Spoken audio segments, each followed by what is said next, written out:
Now we are going to see next non-ferrous metal, that is that is about manganese. And manganese we need mainly for the manufacturing of steel and iron industry we need it. And 10 kg, if you want to make a 1 ton of steel, we need 10 kg of manganese for the purification and making of iron.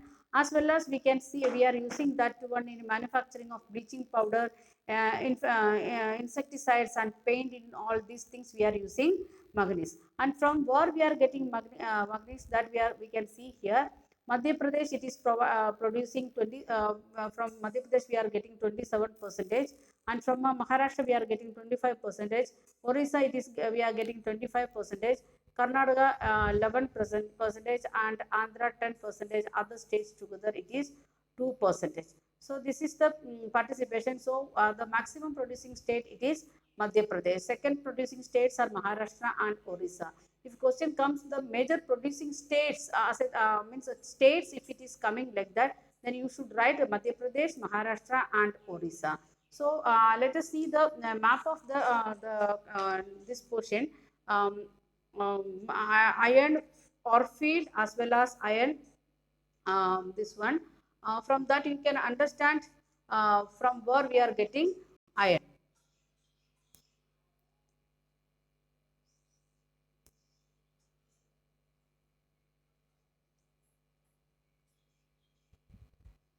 Let me take the map of that one. Okay.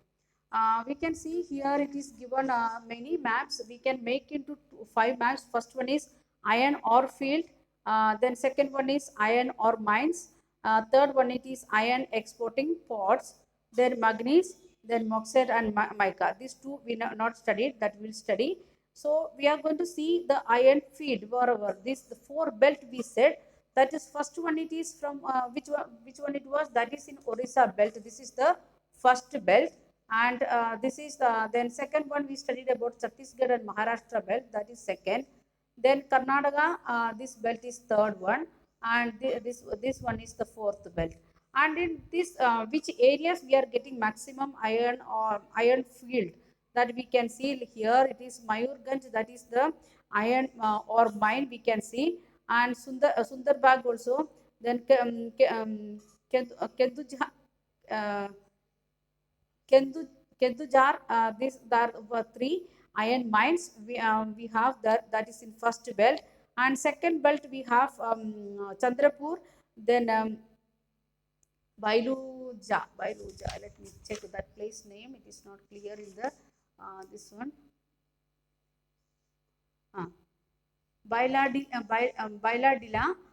Then next one it is we can see the Durga area, that is in Chhattisgarh area. And Bailadila also in Chhattisgarh, and Chandrapur only in Maharashtra. That area also we have iron mines. Then we are coming down. We can see Bellary, then Chitradurga, then Kudremukh and the Chikmagalur. And that are the major area where we have this iron mines. And another one, the port from where we are taking the iron to different countries, that is Mangaluru. Then we are moving to Goa and Ratnagiri belt, that is in Ratnagiri we have iron mining. Then Goa also, this is the Marmagova port from where we are sending our iron to other countries. Next one, it is manganese. It is given like a place. And we can see that is in Shivamoga, then Goa, near to Goa. Then again we can see in Nagpur and Bandra. Then Bellarghat, that is in MP. Then again here in Kedruganj, again that we are getting this one, what we can say, manganese. Then Bilaspur, from there also we are getting manganese. So we can make into the first one iron field and iron mines, that you can make one map, a separate map you can draw and identify the places. And next one it is you can make manganese as separately, then bauxite separately, mica separately. Then with that again you can make that the map of ports, the four major ports of from where we are sending. One is in Paradip, that is in Orissa, and Visakhapatnam, Andhra Pradesh, and we can see the Mangalore, that is in Karnataka, and Marmagova in Goa. Like the four ports we are using for iron export itself. So other purpose also we are using, but these four ports especially we are using for export of our iron ore to different countries. So you can learn in separate map, you can draw and make it, and I made like this one by one, one two and export ports, and third one is this manganese, and fourth one is bauxite, and fifth one is manganese. Like that, if you are making, you can learn it very easily. And now we are going to see the next one, that is the what we can say, non-ferrous materials or ores that we are going to see. Non-ferrous, one minute, let me take.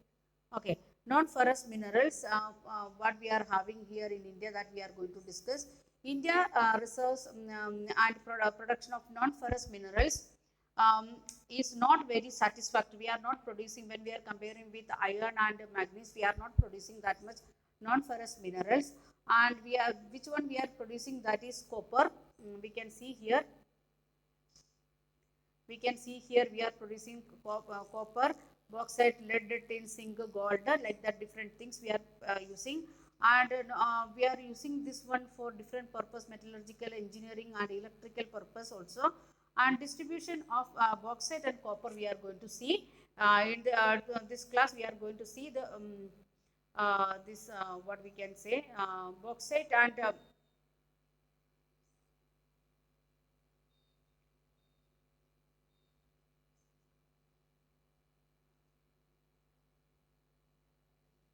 we are going to see copper and bauxite, how much we are having, that thing we are going to see. First one, it is copper. In that, India is critically deficient in the reserve and production of copper. We are having very less copper production. Then being malleable and ductile and a good conductor, copper is mainly used in electrical cables, electronics, and chemical industries. It is very important question. Why it is using in a copper is using in a electronic business, or in the electricity field much. Why it is? Because it's special quality of what quality it is, a um, malleable as well as ductile, and it is a good conductor. So we are using for three purpose. First one, it is electrical cables, second one is electronics, third one for chemical purpose. And Balkat mines in Madhya Pradesh, and Kedri mines in Rajasthan, and Singabam districts of Jharkhand are the leading copper producing. Very less only we are having, but in that which states we are producing maximum. And here we can see the box copper pie chart, it is not given. The next one, it is bauxite, that is the ore of aluminium.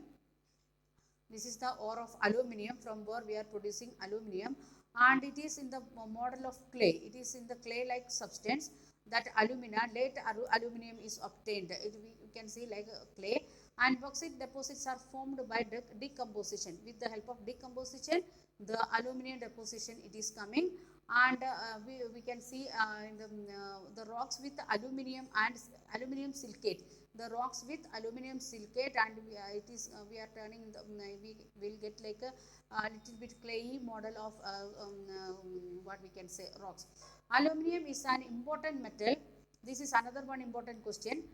We can see that another one important question for board exam.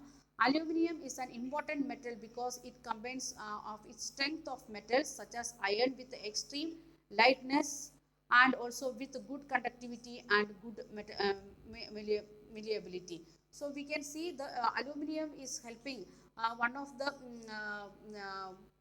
metal which is helping to strengthen iron. Even iron is very strong, but if we want to make maximum strength, we want to use aluminium with that. So it is very important or for us, or it is very important for industrial purpose. And when we want to make the another one speciality of that one, the very lightweight it is, extreme lightness. The aluminium, it is very light. as well as very good conductivity and malleability. So if if these four characteristics, first one, it is helping to strengthen the different metals, even iron. Second one, lightweight. That's why nowadays we are using as a kitchen utensils also. Vessels, if we are looking at home, maximum vessels it is made up of aluminum. Then another one, it is very good conductivity, as well as we can see another one thing. It will heat very fast. It will heat very fast. So we are using as a kitchen vessel, especially for cooking purpose. Then the conductivity, that's why we are using for electricity purpose also, making the aluminum wires and other things. So it is for industrial purpose as well as for daily our life purpose also, it is very important. Then where we can see the our maximum this one, what we can say, the deposit